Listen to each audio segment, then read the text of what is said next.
একজন শুভাকাঙ্ক্ষী এবং সত্যিকার অর্থেই একজন বন্ধুকে হারিয়েছে বলে, এবং জাতি একজন দেশপ্রেমিক মানুষকে হারিয়েছে বলে। প্রিয় ভাই ও বোনেরা, জনাব তরিকুল ইসলামের সম্পর্কে কথা বলতে গেলে একটা বই লিখতে হবে। আমার অনুরোধ থাকবে তার যোগ্য পুত্রের প্রতি, তরিকুল ইসলামের জীবনের উপর একটা বই লেখা হোক। এর জন্যে প্রয়োজনীয় ব্যবস্থা তিনি নেবেন, কারণ তিনি একটা ইনস্টিটিউশন, উনি নিজে একটি প্রতিষ্ঠান। সেই ছাত্র জীবন থেকে কত সংগ্রাম করেছেন, কতবার জেলে গেছেন, কতবার নির্যাতিত হয়েছেন, নিপীড়িত হয়েছেন, তারপরেও তিনি মানুষকে ছেড়ে কোথাও যান। এবং মৌলানা আব্দুল হামিদ খান ভাসানীর নেতৃত্বে ন্যাপ করেছেন। সেই ন্যাপ থেকে যখন ন্যাপ মার্চ করে প্রেসিডেন্ট জিয়াউর রহমানের বিএনপির সঙ্গে একীভূত হলো, তখন সেই বিএনপির সঙ্গে তিনি থেকেছেন। তখন থেকেই শক্ত একটা মহিরুহের মতো এই দক্ষিণাঞ্চলকে তিনি পাহারা দিয়ে রেখেছেন। জনাব তরিকুল ইসলামের তার যে বর্ণাঢ্য রাজনৈতিক জীবন, তার নিশ্চয়ই একটি ডকুমেন্ট থাকা খুব প্রয়োজন। এটা তরিকুল ইসলামের ফ্যামিলির জন্য নয়, এটা আমার পরবর্তী প্রজন্মের জন্য, যে কিভাবে রাজনৈতিক নেতৃবৃন্দ দীর্ঘকাল ধরে তাদের বছরের পর বছর ধরে পরিবারের দিকে না তাকিয়ে আত্মত্যাগ করেছেন এবং মানুষকে ভালোবেসে, দেশকে ভালোবেসে জীবনকে উৎসর্গ করেছেন। এটা আমাদের সকলের পাঠেও ভয় দেখা দরকার। আমি তরিকুল ইসলাম সাহেবকে গভীরভাবে আজকে তাকে শ্রদ্ধা জানাচ্ছি। দলের পক্ষ থেকে, বাংলাদেশ জাতীয় দলের পক্ষ থেকে শ্রদ্ধা জানাচ্ছি। আমাদের চেয়ারপারসন দেশনেত্রী বেগম খালেদা জিয়ার তরফ থেকে শ্রদ্ধা জানাচ্ছি। একই সঙ্গে আমাদের ভারপ্রাপ্ত চেয়ারম্যান জনাব তারেক রহমানের পক্ষ থেকে আমি আজকে তাকে গভীর শ্রদ্ধা জানাচ্ছি। বন্ধুগণ, নেতা সবাই হতে পারেন না। নেতা তারাই হন যারা জনগণের হৃদয়কে ছুঁয়ে যান, যাদের জন্য জনগণ কাঁদে এবং তার ভবিষ্যৎ পরবর্তীকালে লোকে বলে যে না, এই মানুষটা আমাদের মানুষ ছিল। তরিকুল ইসলাম হচ্ছেন সেই ধরনের একজন মানুষ। তার সম্পর্কে অল্প কথায় বলে শেষ করা যাবে না, সময় কম। আমি সেই কারণে শুধু এইটুকু বলতে চাই, তরিকুল ইসলামরা বারবার জন্মান না।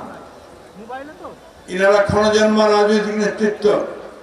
ইনারা মানুষকে যেমন বোঝেন, সাধারণ মানুষকে যেমন বোঝেন, তেমনি তারা রাষ্ট্রকেও বুঝতেন, রাজনীতিটাকেও ঠিক সেইভাবে বুঝতেন এবং সঠিক সিদ্ধান্ত দিতেন, পরামর্শ দিতেন। এই কারণেই দেশনেত্রী বেগম খালেদা জিয়া যে কোনো ক্রিটিক্যাল টাইমে, সংকটময় মুহূর্তে তাকে ডাকতেন, তার কাছে পরামর্শ নিতেন। উনি খুব অসুস্থ ছিলেন শেষের দিকটায়, তারপরেও তাকে কিন্তু আমি দেখেছি যে তিনি সেই অসুস্থ অবস্থায় দেশনেত্রীর পরামর্শ অনুযায়ী তাকে পরামর্শ দিয়ে কাজ করছেন এবং দলের জন্য কাজ করছেন। এমনকি আন্ডারগ্রাউন্ড থেকে যখন তার বিরুদ্ধে হুলিয়া মামলা চলছে, তিনি আন্ডারগ্রাউন্ড থেকেও দলের জন্য কাজ করে যাচ্ছেন। আপনার যশোরের মানুষ, আপনার তাকে আমার চেয়ে অনেক ভালো জানেন এবং আপনারা জানেন যে এই মানুষটা কিভাবে আপনাদের সাধারণ মানুষের জন্য তার সারাটা জীবন উৎসর্গ করেছেন। আজকে এই সপ্তম মৃত্যুবার্ষিকীতে আজকে যে তার আয়োজনে আপনার প্রায় লক্ষ মানুষ এসেছেন, সেই জন্য আপনাদেরকে আমি আন্তরিক অভিনন্দন এবং ধন্যবাদ জানাচ্ছি। প্রিয় মা ও বোনেরা, আগামীকাল 7ই নভেম্বর আমাদের আরেকটা গুরুত্বপূর্ণ দিবস। এই দিনেও আমাদের জাতীয় জীবনে বড় রকমের ছাপ ফেলে গিয়েছিল। এই দিনে বাংলাদেশের দেশপ্রেমিক সৈনিকেরা, দেশপ্রেমিক রাজনৈতিক কর্মীরা, মানুষেরা তারা ঐক্যবদ্ধ হয়ে সেই যে ষড়যন্ত্র চক্রান্ত, বাংলাদেশকে আবার আধিপত্যবাদের হাতে তুলে দেওয়া, সেখান থেকে তারা রুখে দিয়েছিল। নতুন একটা বাংলাদেশ গড়ার শপথ নিয়ে শহীদ প্রেসিডেন্ট জিয়াউর রহমানকে রাষ্ট্র পরিচালনার দায়িত্ব দিয়েছে।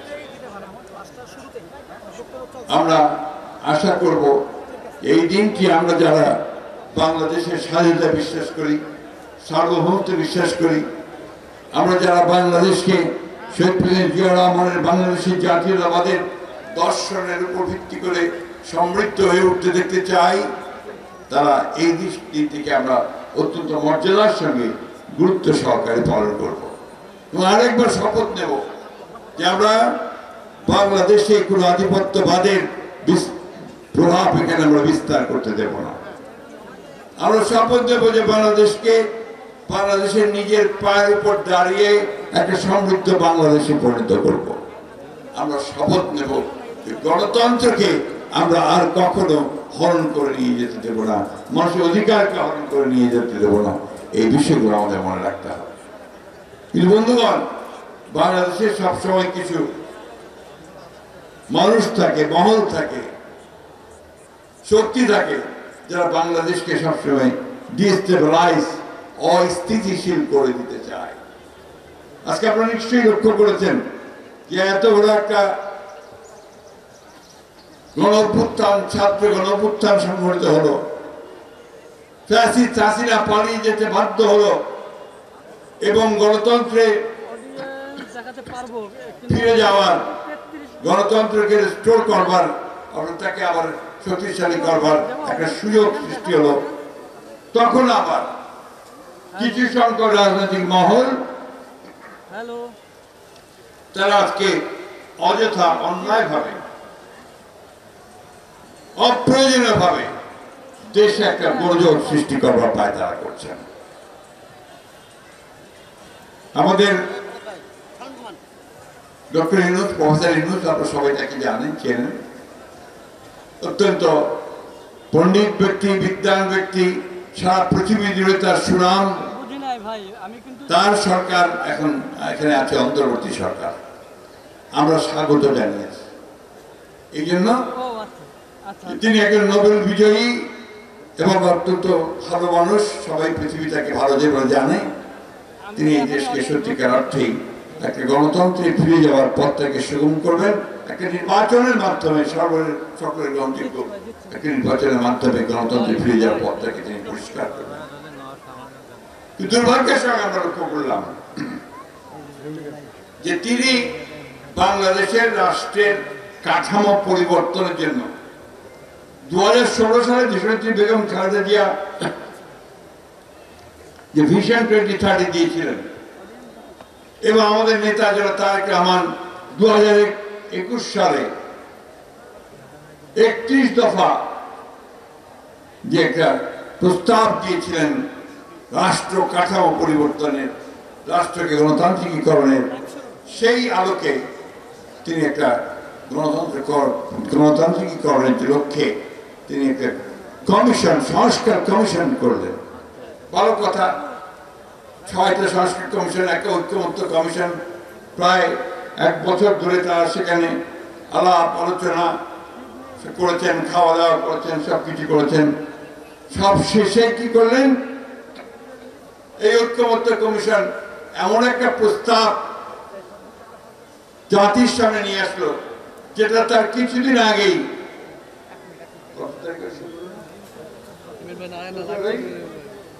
কিছুদিন আগে পার্লামেন্টের সামনে সংস্কারগুলোকে সই করলাম, আমরা স্বাক্ষর করলাম সব রাজনৈতিক দলগুলো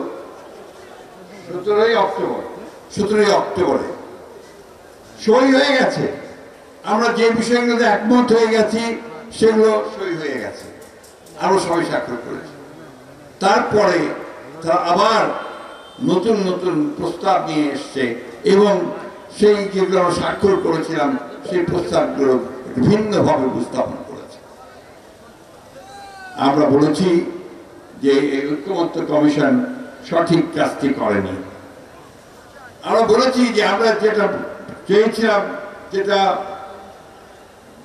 আমাদের প্রধান উপদেষ্টা কমিট করেছিলেন, যে যেগুলো ঐক্যমত্য হবে সেটা থাকবে, আর যেটা হবে না সেগুলো আগামী পার্লামেন্টে চলে যাবে, সেই পার্লামেন্টে সেখানে নির্ধারিত হবে আলাপ আলোচনা, তর্ক বিতর্কের মধ্য দিয়ে। কিন্তু দুর্ভাগ্যের কথা, হঠাৎ করে দেখা গেল যে এই উপদেষ্টা কমিটি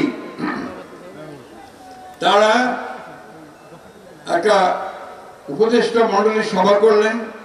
সভা করার পরে জনাব আসিফ নজরুল সাহেব জাতিকে জানালেন যে বিষয়গুলো এখনো সমাধান হয়নি সেগুলো সমাধান করার জন্য আমরা রাজনৈতিক দলগুলোকে 7 দিনের সময় দিচ্ছি। রাজনৈতিক দলগুলো হচ্ছে তাদের হাতের খেলনার মতো, এটা ঠিক হয়নি। আপনারা কথা দিয়েছেন, যার জন্য আপনারা প্রায়, আমি যা পত্রিকায় দেখলাম 84 কোটি টাকা না কত কোটি টাকা খরচ করে আপনারা এই 83 কোটি টাকা খরচ করে পত্রিকা দেখলাম এই আপনার ঐক্যমত্য কমিশন সব সভাগুলো করেছেন। আমরা তো প্রত্যেকটা সভায় গেছি, প্রত্যেকটা সভায় আমাদের মতামত দিয়েছি। আজকে কেন আবার এই প্রসঙ্গ উঠছে যে রাজনৈতিক দলগুলোকে বসে এ বিষয়ে সিদ্ধান্ত নিতে হবে? তাহলে আপনারা কি করলেন এতদিন ধরে? আপনারা সঠিক কাজটি করেননি, পক্ষপাত দুষ্ট হয়ে কাজ করছেন। আমি আজকে পরিষ্কার ভাষায় বলতে চাই যে আজকে যে দাবি দাওয়াগুলো নিয়ে কয়েকটি রাজনৈতিক দল ঘেরাও করছে, অস্থিতিশীলতা সৃষ্টি করার চেষ্টা করছে, আবার একটা চক্রান্ত করছে নির্বাচনকে বানচাল করার জন্য, নির্বাচনকে পিছিয়ে দেওয়ার জন্য, এটা এই দেশের জনগণ মেনে নেবে না। বন্ধুগণ, অনেক রক্তের বিনিময়ে, অনেক শিশুর রক্তের বিনিময়ে, অনেক নারী রক্তের বিনিময়ে, অনেক ছাত্রের রক্তের বিনিময়ে, কৃষকের রক্তের বিনিময়ে, শ্রমিকের রক্তের বিনিময়ে আমরা এই স্বাধীন হয়েছি ফ্যাসিস্টের হাত থেকে। সুযোগ সৃষ্টি হয়েছে এক গণতান্ত্রিক ব্যবস্থা যাওয়ার। এ থেকে আমরা কোন মহলের চক্রান্ত বা ষড়যন্ত্রের মধ্যে দিয়ে এটাকে বিনষ্ট হতে দিতে পারি না। আমরা অনেক দায়িত্বশীলতার পরিচয় দিচ্ছি। আমরা এখনো পর্যন্ত কোনো বিষয়ে রাস্তায় নামিনি, কিন্তু মনে রাখবেন বিএনপি কোনো ভেসে আসা দল নয়। বিএনপি এই দেশের জনগণের গলায়